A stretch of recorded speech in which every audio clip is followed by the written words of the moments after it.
हूँ आशनी जोशी और मैं फिर से आ गई हूँ आपको एक नया चैप्टर सिखाने। इस चैप्टर का नाम है साउंड। इसका हम आज पार्ट 1 फिनिश करेंगे। तो चलो शुरू करते हैं साउंड के बारे में। हाँ, तो साउंड क्या है? What is sound?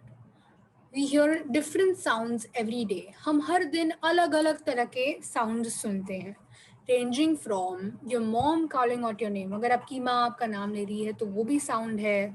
साउंड का बेसिक मतलब है आवाज़, और आपकी माँ अगर आपका नाम ले रही है तो उनकी आवाज़ सुनाई दे रही है, तो आपको साउंड सुनाई दे रहा है। The sound you here from your favourite television show. इसका क्या मतलब है? अगर आप टीवी देख रहे हो और उस पर आपका कोई पसंदीदा शो चालू है, तो उसकी जो आवाज़ आती है बाहर, उसका जो साउंड बाहर आता है, उससे भी हम साउंड टर्म कर सकते हैं।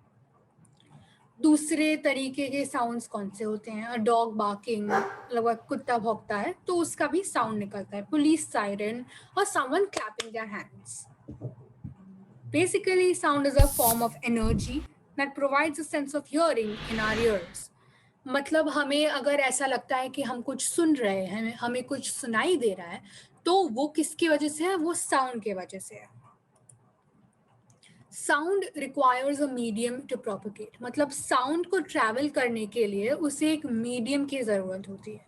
जिससे पहले हम ये जाने कि मीडियम क्या होता है, हमें ये जानना बहुत ज़रूरी है कि sound is produced through the vibration of particles. अब पार्टिकल्स क्या होते हैं? पार्टिकल्स हर जगह प्रेजेंट होते हैं और छोटे छोटे से होते हैं, और जब वो पार्टिकल्स ऐसे वाइब्रेट करते हैं, वो साउंड प्रोड्यूस करते हैं।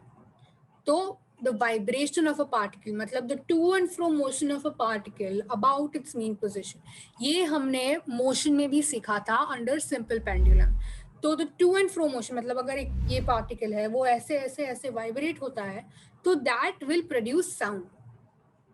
ये जान के हम ये कह सकते हैं कि sound can travel in solids, जैसे कि ये टेबल, एक बुक, लिक्विड्स जैसे कि पानी, तेल, पेट्रोल, एंड गैसेस जैसे कि हवा। क्योंकि इन तीनों में पार्टिकल्स प्रेजेंट है, but can not travel in vacuum. Vacuum क्या है? जो स्पेस है हमारे अर्थ के बाहर, उधर पार्टिकल्स ही नहीं है। अगर पार्टिकल्स नहीं है तो वाइब्रेशन नहीं है, और अगर वाइब्रेशन नहीं है तो साउंड भी नहीं है। इसलिए sound cannot travel in vacuum because there are no particles present to vibrate।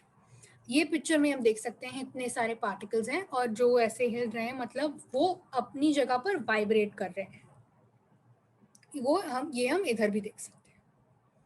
Why does sound travel fastest in solids? मतलब जो solids होते हैं, जैसे कि मैंने कहा एक टेबल या एक बुक, उसमें साउंड, उस मीडियम से साउंड सबसे फास्ट ट्रैवल करता है। ऐसा क्यों है?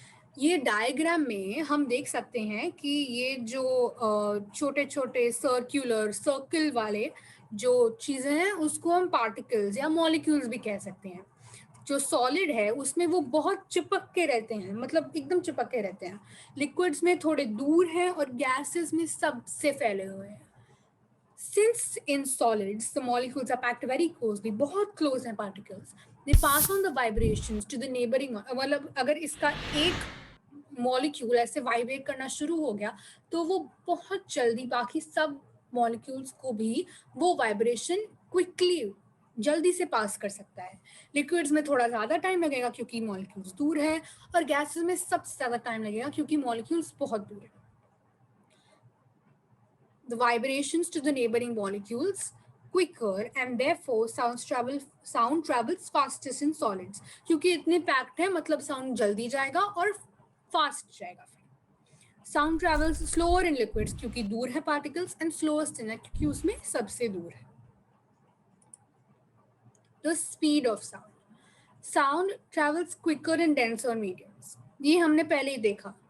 अगर पार्टिकल्स बहुत क्लोज है तो वो डेंसर मीडियम हो गया, और अगर पार्टिकल्स दूर है तो वो रेयरर मीडियम हो गया। तो क्योंकि सॉलिड्स डेंस है और गैसेस रेयर है, sound travels faster in solids and slower in gases. The speed of sound is calculated by the equation। अगर हमें साउंड का स्पीड जानना होता है तो हम एक इक्वेशन से साउंड का स्पीड जान सकते हैं। Speed equals to distance travel by sound. समझो एक साउंड वेव एक जगह से दूसरी जगह जा रही है, तो इन दोनों जगह के बीच में जो डिस्टेंस है वो अगर हम लेंगे और उस डिस्टेंस को डिवाइड करेंगे बाय द टाइम टेकन, मतलब इधर से इधर जाने में ये साउंड वेव को कितना वक्त लगा, उससे हमको उस साउंड वेव की स्पीड पता चलेगी।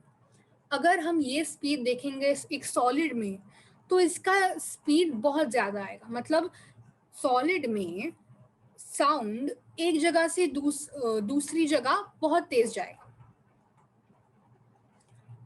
लिक्विड्स में साउंड एक जगह से दूसरी जगह उससे धीरे जाएगा, और गैसेस में वो एक जगह से दूसरी जगह उससे भी धीरे जाएगा।